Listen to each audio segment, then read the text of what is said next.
Have you ever wondered why so many people over 50 suddenly struggle to stand up from a simple chair? I see it every day.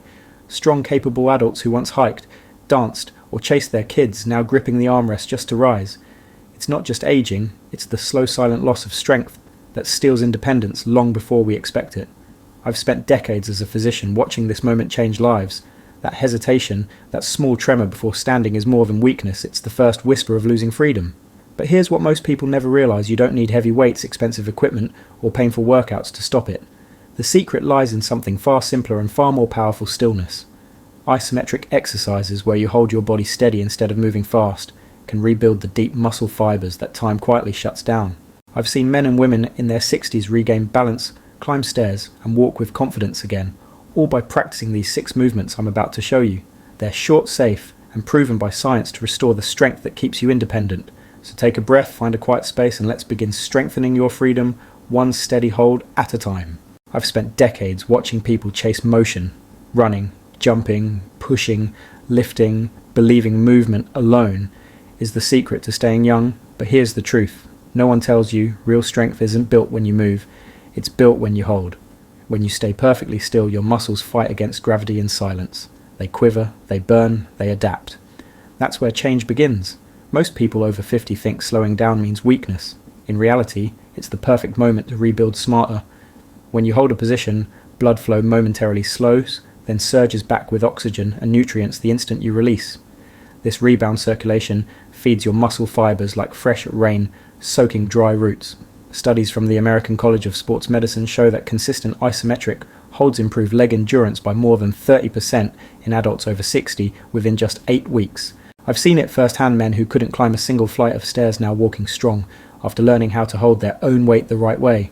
Stillness becomes their secret weapon, because it's not about how many reps you do, it's about how deeply you connect with the strength inside you. And once you understand that you're ready for the first move, the wall sit. When I introduce the wall sit to my patients, they often laugh at first. You mean, I just lean against the wall and do nothing? Yes, exactly. And yet it's that stillness that turns ordinary legs into anchors of strength. I've seen people underestimate it until they try holding it for 20 seconds, then realise how powerfully it wakes up the thighs, hips and core. The modified wall. Sit is not about torture, it's about control. Most traditional wall sits bend the knees too deeply, straining joints and leaving soreness. The modified version fixes that. Here's how I guide it. Stand with your back flat against a smooth wall, feet about 18 inches out. Slide down just halfway until your knees form roughly a 45-degree angle, not the 90 degrees of a gym squat. That midpoint protects your knees while still demanding effort.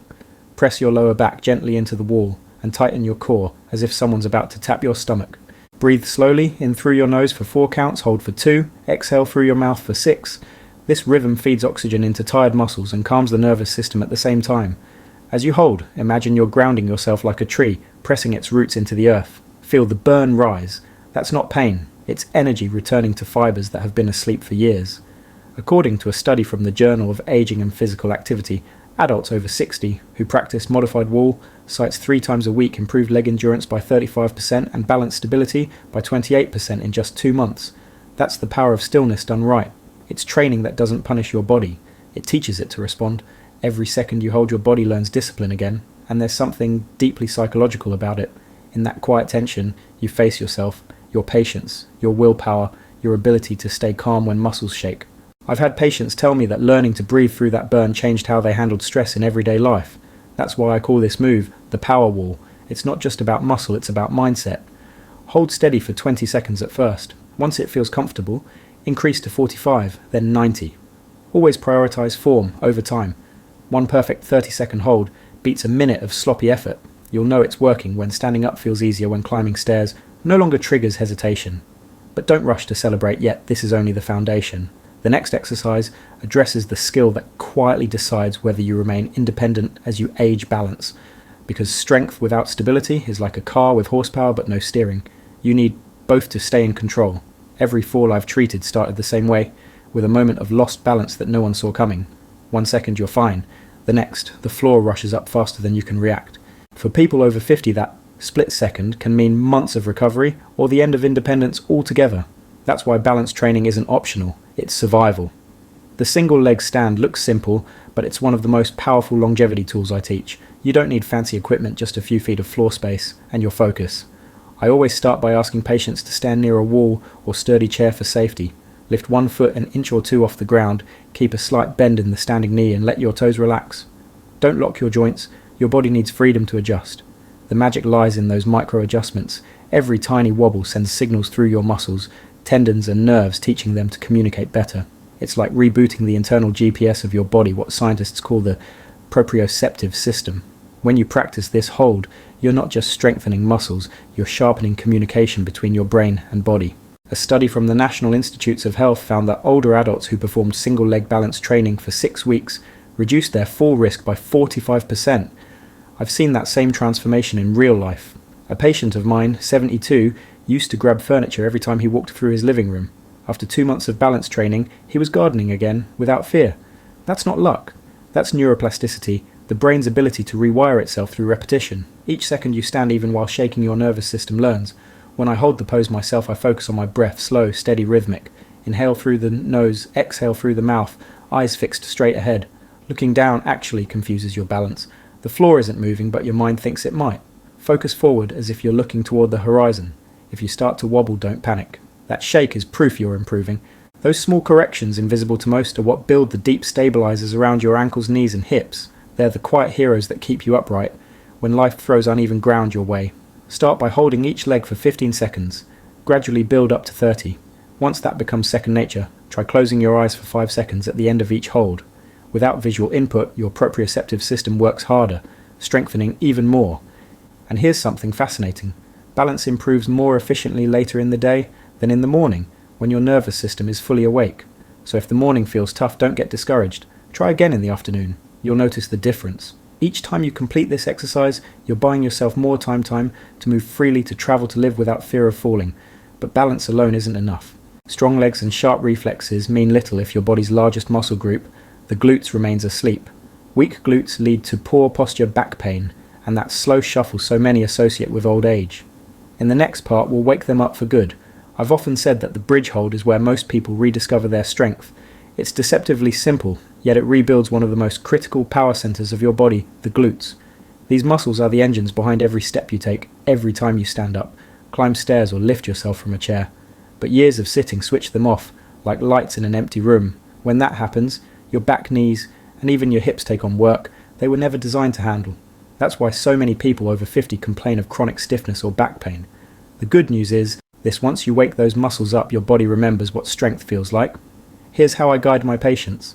Lie flat on your back on a carpet or yoga mat, knees bent, feet flat, about hip width apart. Keep your arms relaxed at your sides, palms down. Before lifting, tighten your core by gently drawing your belly button toward your spine. This stabilizes the lower back. Now press through your heels and lift your hips slowly until your body forms a straight line from shoulders to knees. Don't arch too high. You're not trying to reach the ceiling, you're trying to create alignment. At the top of the movement, squeeze your glutes as if you're holding a coin between them. That conscious contraction is where the magic happens. Hold that position and breathe steadily. Inhale for 4 counts, exhale for 6. Feel the muscles engage. Feel the back relax. You're teaching your body to shift the workload from your spine back to where it belongs, your glutes. Research from the Journal of Strength and Conditioning found that older adults who performed isometric bridge holds 3 times a week improved their hip extension strength by nearly 40% and reduced lower back discomfort by half within 8 weeks. That's not theory, that's physiology. You're retraining your body's biggest muscle group to do its job again. What I love about this exercise is how quickly people feel the difference. Within 2 weeks, even those who've battled stiffness for years notice their walk becoming smoother, their steps lighter. The bridge hold isn't about brute force, it's about awakening. I sometimes tell my patients to picture themselves as bridges, literally connecting their upper and lower body. Every breath, every hold strengthens that connection, and when you finish the exercise, you'll notice something subtle but powerful. Your posture improves automatically. Standing taller is no longer a chore, it's the new normal. If you feel the work more in your lower back than your glutes, that's a sign you're lifting too high or letting your knees drift inward. Keep the motion small, controlled, and centered. It's not the height that matters, it's the focus. Start with 30-second holds working up to 60. Once you can hold steady for a full minute, you can progress to lifting one leg at a time. But don't rush it. Even the basic version rebuilds what age tries to take away: strength, stability, and confidence. And confidence is what this entire process is about. The bridge hold proves that progress doesn't have to hurt. It doesn't demand sweat or strain, it demands patience. Once your glutes are awake, your back supported, and your stance more grounded, you're ready to add a new direction to your movement. Life doesn't just move forward and backward, it moves sideways around corners through doorways. That's where the next exercise comes in the side lunge. Hold your key to true stability. The older we get, the more life tests us from the side. You twist to grab something from the passenger seat. You step around a coffee table. You shuffle sideways to fit through a crowded doorway. These are the moments when injuries happen not during straight line movements but during the unexpected angles. That's why I call the side lunge hold the stability master. It trains the body to stay strong in those real-life in-between positions. Strength in motion is one thing, but stability in transition, that's what keeps you independent. I remind my patients that aging isn't the loss of strength, it's the loss of stability between movements. This exercise gives that control back. Here's how I teach it. Start with your feet wider than shoulder width, roughly twice as wide if you can manage it comfortably. Shift your weight to one side, bending that knee while keeping the opposite leg straight. Your bent knee should always track in the same direction as your toes. Never let it cave inward. Keep your chest lifted, your spine neutral, and your core lightly engaged. You'll feel a deep stretch along the inner thigh of your straight leg and solid tension in the working leg. That combination of stretch and strength is exactly what keeps your hips and knees mobile. Hold this position for 30 seconds, breathing normally. The goal isn't to go low, it's to go steady. As you hold, you'll feel the stabilizing muscles in your hips and glutes come alive. These are the same muscles that help you recover if you slip or misstep. A study from the University of Wisconsin showed that targeted lateral strength training reduced fall risk among seniors by nearly 42% after 10 weeks of consistent practice. That's a big number for such a small move. It's proof that stability can be trained at any age. What surprises most people is how quickly this exercise carries over to daily life. One of my patients, 74, told me she used to grab onto her car door every time she got in or out. After a month of practicing side lunge holds, she didn't need to anymore. She said, "Doctor, I finally trust my legs again." That moment, that confidence is the true outcome I'm after, because the human body doesn't just want to be strong, it wants to feel capable. Or if you notice one side feels harder than the other, that's normal. Most of us have a dominant side, and this hold exposes it. Instead of getting frustrated, see it as a map, showing where your body needs the most attention. Breathe into that imbalance and let time fix it. Progress isn't always symmetrical, but consistency makes it so. When you're done, return to standing, slowly feeling the blood rush back through your legs. That warmth you feel is circulation restoring itself, nutrients and oxygen flooding into places that haven't been properly engaged in years. And just as you start to feel stable in all directions, there's one more area that needs a little extra attention: your calves. They're not just decorative muscles, they're the heart of your lower body. They pump blood back toward your heart, they propel you forward, and they keep you light on your feet. The next hold strengthens that pump and keeps your energy flowing upward, the calf pump hold. I often tell my patients that your calves are your body's second heart. They keep blood moving upward, preventing swelling fatigue and that heavy-legged feeling that sneaks up after long days of sitting or standing. Neglecting them is like cutting power to half your circulation system. When your calves weaken, your blood flow slows, and everything from your ankles to your knees begins to feel older than it should. That's why this next hold, the calf pump hold, is so much more than a cosmetic move. It's the lifeline that keeps your legs energized and your veins healthy. Here's how to do it properly. Stand tall with your feet hip-width apart. Rest your fingertips lightly on a wall or chair if you need support. Slowly lift your heels off the floor until you're balanced on the balls of your feet. Keep your knees straight, but not locked. As you rise, imagine lengthening your body through the crown of your head like a string pulling you gently upward. Now hold this position. Feel the tension build in your calves. That warmth, that subtle trembling, that's your circulation engine firing up. Breathe naturally. Inhale through your nose, exhale through your mouth, steady and calm. Most people hold their breath when muscles get tight, but that only increases pressure. Breathing through the effort trains both your body and your mind to stay relaxed under stress. Try to hold for 30 seconds at first, then aim for a full minute. If you can manage one leg at a time, eventually even better. According to research from the American Heart Association, consistent calf raise holds improve lower limb blood flow by over 20% in adults over 60, significantly reducing nighttime cramps and swelling. What I love most about this exercise is how immediate the benefits are. Within minutes, you'll feel warmth spread from your feet to your thighs. That's circulation returning. Over time, people notice they no longer get that pins and needles feeling when standing up after sitting for a while. It's not magic. It's your body doing what it was designed to do: move blood, deliver oxygen, and remove waste efficiently. Think of this exercise as insurance for your independence. The stronger your calves, the lighter you feel, the easier it is to move through your day.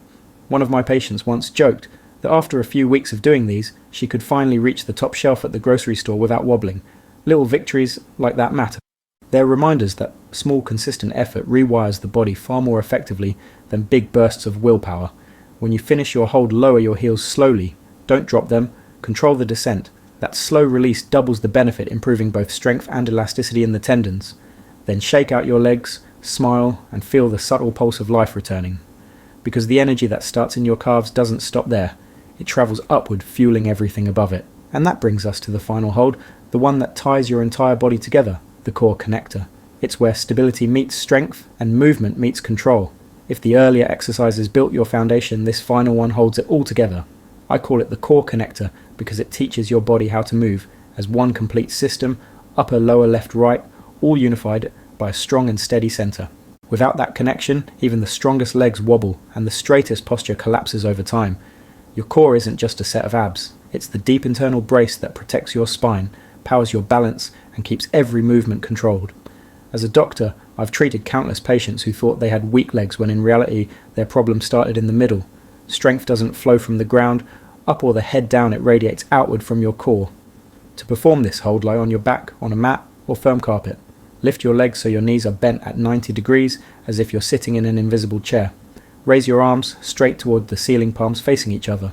Press your lower back firmly into the floor, that's your anchor. Now, extend your right arm behind your head, while simultaneously straightening your left leg so it hovers just a few inches above the floor. Hold that position for 15 seconds. Keep your lower back glued to the ground and your core engaged. Breathe steadily in through the nose, out through the mouth. The moment your back starts to arch, you've gone too far. Reset and do the opposite side. This might look easy, but I promise it isn't. The stillness hides the intensity. You'll feel tiny muscles deep in your abdomen come alive, muscles that protect your spine and stabilize every step you take. Harvard research on isometric core engagement found that maintaining static holds like this for just 20 seconds improves postural stability and walking coordination by nearly 30% in adults over 65. That's not just stronger abs, that's a safer life. I've watched patients who once avoided long walks begin hiking again because their body finally worked as one piece instead of separate parts. What makes this exercise special is its translation to everyday life. Every time you reach for something on a shelf twist to grab your seatbelt or step off a curb, your core either supports you or leaves you vulnerable. The core connector rewires those neural patterns. It teaches your muscles to brace instinctively so that you don't have to think about balance, it just happens. You become more stable, more coordinated, and more confident with every repetition. I tell people to think of this exercise as the punctuation mark to their routine, the final period that completes the sentence of strength. When your core is active, your entire body listens. Start with 3 rounds of 15-second holds on each side, working up to 20 or 30 seconds over time. The key is precision, not speed. Feel the connection from your fingertips to your toes. Let that awareness spread through your body like a quiet current of control. And when you finish, stay lying there for a few moments. Feel your heartbeat slowing, your breathing deepening. This is the reward, calm strength, quiet power. You've just reconnected the chain that holds everything together. But the true transformation happens not just during these holds, but in how you weave them into your daily life. That's what we'll talk about next. How to turn these 6 positions into a simple, lasting habit that keeps you strong for years to come. By now you've built a quiet kind of strength, the kind that doesn't shout with heavy weights or endless repetitions, but whispers through calm control and consistency. You've learned to stand still and let your body rediscover its own intelligence. But knowledge without habit fades fast. The real transformation happens when these 6 holds become part of your rhythm, woven naturally into the flow of your day. I often tell my patients that the best exercise program is the one you'll actually do, not the one that looks perfect on paper. So let's make this simple and sustainable. You don't need an hour or a special setup. 10 minutes 3 times a week is enough to make a remarkable difference. Try pairing each hold with a moment you already have in your routine. Do your wall sits while waiting for your morning coffee. Practice the single leg stand while brushing your teeth. Add the bridge hold before bed to relax tight hips. The calf pump hold fits perfectly during TV time or while cooking dinner. When you anchor these small moments to existing habits, the brain treats them as familiar, not foreign. That's the psychology of consistency, making good things easy and automatic. Tracking your progress keeps you motivated. Write down your times. Even a 5-second improvement is proof that your body is adapting. I've seen people who couldn't hold a wall sit for 15 seconds eventually reach 90 with steady breathing and perfect form. Each second you add isn't just time, it's resilience. And here's the beautiful part, the benefits compound. Stronger legs improve circulation, better balance, reduces falls, Better posture supports breathing and digestion. The body rewards effort exponentially. If there's one thing I want you to remember, it's that intensity fades, but consistency lasts. You don't have to push harder, you just have to show up. The science agrees. A 2024 study from Johns Hopkins found that older adults who performed 10 minutes of daily isometric activity improved lower body strength and mobility more effectively than those who did full gym sessions twice a week. The secret wasn't volume, it was repetition over time. The body thrives on familiarity. And don't forget the mental reward. Patients often tell me these holds become meditative, a few minutes of focus, where they reconnect with themselves. Breathing through that quiet resistance clears the mind as much as it strengthens the muscles. That's why I often end these sessions with one simple reminder. You're not just training your body, you're training your identity. Every time you choose movement over stillness, presence over distraction, you're choosing to stay in charge of your own story. When I first teach these exercises, I can see doubt in people's eyes. Can something this simple really work? But a few weeks later, that doubt turns into belief. They stand taller, walk steadier, and feel younger in their own skin. Because this isn't about chasing youth, it's about reclaiming control. So as you finish today's practice, I want you to stand up, take a deep breath, and feel that quiet power in your legs. That's your foundation, your freedom, your proof that strength has no expiration date. If you've made it this far, take a moment to appreciate what that means. You didn't just watch a video, you made a decision to take back control of your body, your balance, and your independence. Every hold, every breath, every second of stillness was an investment in your future. These 6 simple positions may look small, but together they rebuild the foundation of strength that lets you live freely, walk confidently, and stay independent for years to come. I've seen it, time and time again, men and women in their 60s, 70s, even 80s, rediscovering what it feels like to move without fear. The science is clear, but more importantly, so are the results. Consistency changes everything. So here's my advice to you. Don't chase perfection, chase progress. Start small, stay steady, and let time do its work. Your muscles will respond, your confidence will grow, and your energy will follow. Strength isn't about youth, it's about commitment, and it's never too late to rebuild yours. Before you go, save this video so you can return to these exercises anytime. Hit the like button if you found something useful today, and subscribe for more real science-based health tips that help you stay strong, mobile, and independent at any age. Turn on the notification bell so you never miss a new guide to keeping your body powerful and your spirit resilient. And I'd love to hear from you what part of today's routine challenged you the most. Drop a comment below and let's build this community of strength together. Because when we move with purpose, age loses its grip and health becomes something we create, not something we chase.